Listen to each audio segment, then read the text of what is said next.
The Nigerian Civil War, also known as the Nigeria-Biafra War, broke out on July 6, 1967 and ended on January 15, 1970. An estimated 3 million people on both the Nigerian and Biafran sides lost their lives during the war. It has been 55 years since the war broke out, and its impact can still be felt, especially among those who lost their loved ones during the 30-month conflict.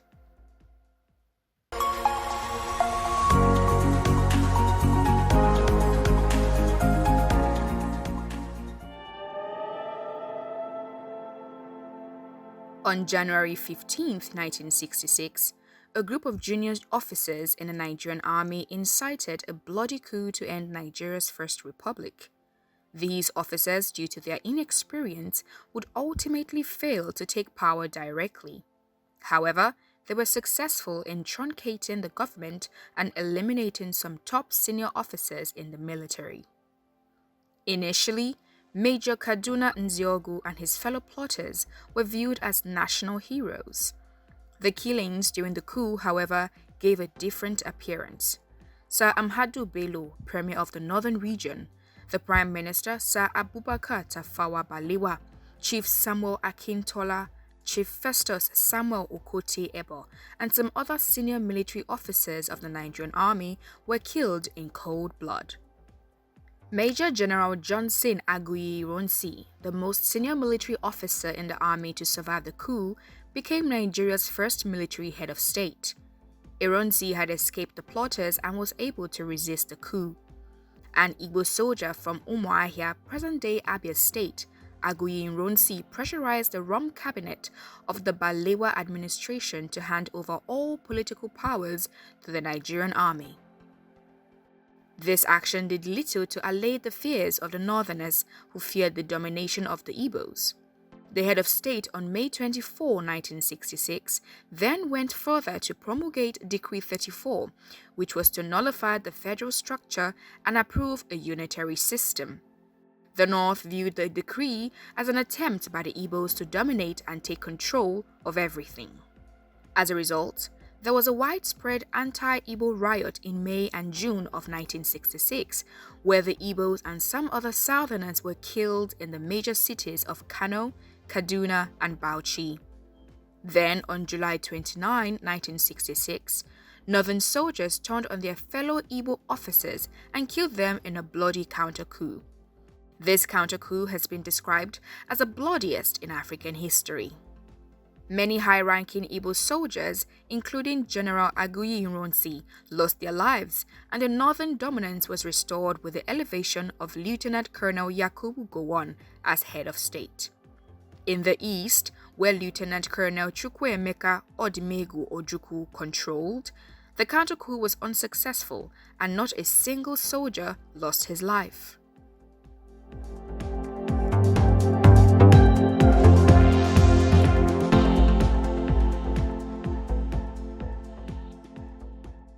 As head of state, Yakubu Gowon abrogated Decree 34 and restored the federal system.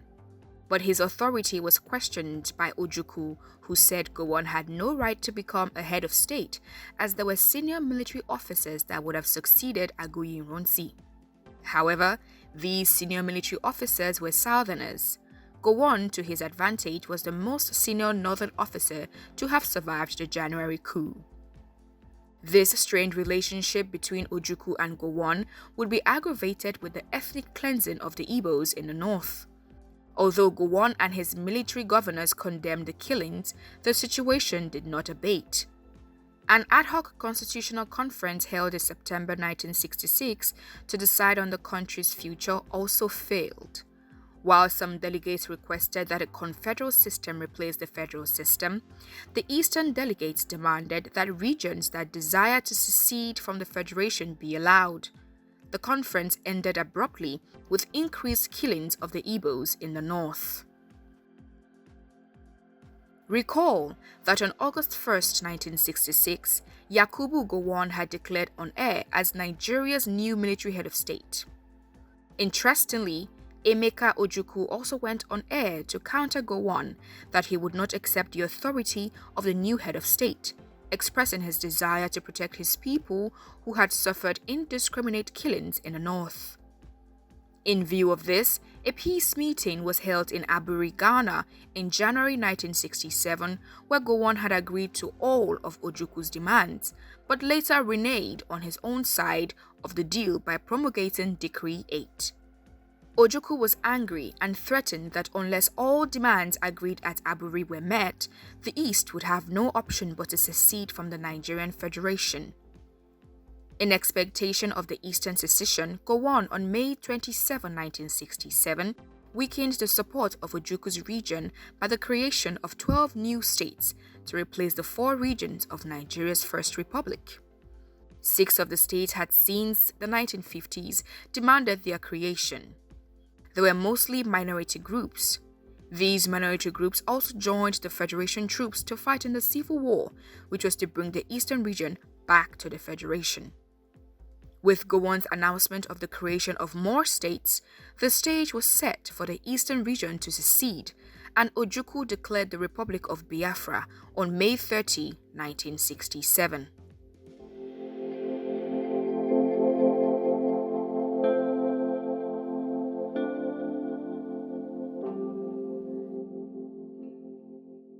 The Biafran Republic had declared its independence and wanted to break free from the federal military government of Nigeria. However, Gowon could not allow the secession to take place for the following reasons. First, there was the belief in the practicability of Nigerian unity by the federal government, and they wanted to put in the work to achieve this unity. Also, the secession of Biafra would trigger the secession of other minority groups within the Federation. In addition, the lands of Biafra occupied 67% of the known petroleum reserves in Nigeria. It would therefore be suicidal to the Nigerian economy if Biafra was allowed to secede.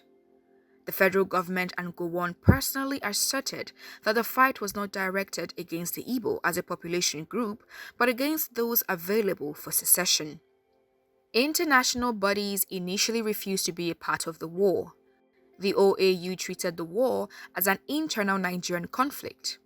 The US chose to sit on the fence, and this infuriated the federal government, who later turned to the Soviet Union for support.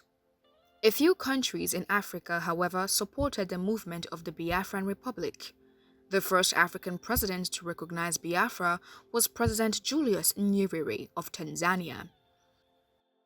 Gowon would put in measures to stifle the resilient nature of the Biafran troops and, in general, the Biafran Republic. His strategy focused on the isolation and impoverishment of Biafra. His creation of new states was done to isolate Ojukwu and make political matters more difficult for the Biafran government. The head of state also placed a blockade on the coast and ensured that a military cordon surrounded the country. This made it practically impossible for Biafra to ship food and other items into or out of the country. Also, there was a change in currency. This meant that the Nigerian currency garnered by the Biafran Republic before the war became useless. The Biafran Republic recorded military success in the first 3 months of the war. They were able to ward off the federal troops and kept their region secured. However, this was not to last. The impact of Gowon's economic strategy began to take its toll on the people. The blockade which surrounded the Biafrans led to a humanitarian disaster. Hunger prevailed in the land and starvation escalated amongst the people. This led the Biafran Republic to make claims that the federal government was using hunger and genocide to win the war. The claim of genocide led many volunteer bodies to break relief flights into Biafra, carrying food and relief supplies. The Catholic Church worked with the International Red Cross Society to provide humanitarian aid to the people of Biafra.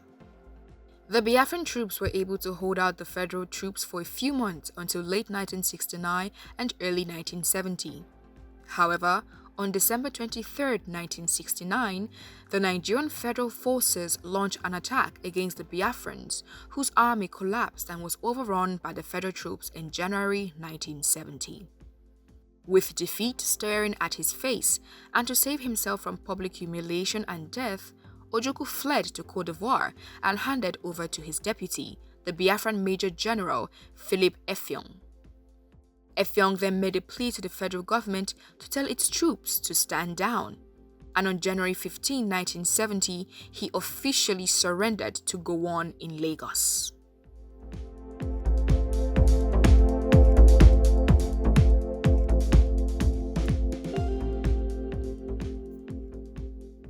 The Nigerian Civil War had a significant impact on the country in terms of human and material resources. It cost the country millions of pounds to fund. The war witnessed the death of about 1 to 3 million Nigerians, with the majority being from the eastern region. Yakubu Gowon then went on to declare that there had been no winners or losers in the War of Brothers. According to the head of state, the war was a case of no victor, no vanquished. Over time, the process of reintegration and reconciliation soon began, and the Igbos began to spread to several parts of the country, as was the case before the emergence of the war. They also had to start from scratch. Those with a bank account were given £20 regardless of whatever amount they had. Gowon's victory speech did not assuage the animosity of other Nigerians towards the Igbos. Despite being a major ethnic group in the country, they were marginalized from major sectors in the years that followed the Civil War.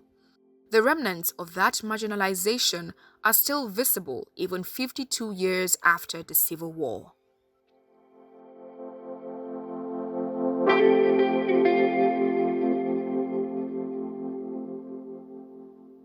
We always have more stories like this to talk about, so don't hesitate to like and share this video with your friends.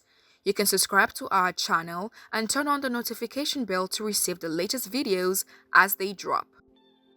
Also, if you would like to know more about the top 8 events that led to the Nigerian Civil War, do check out our next video.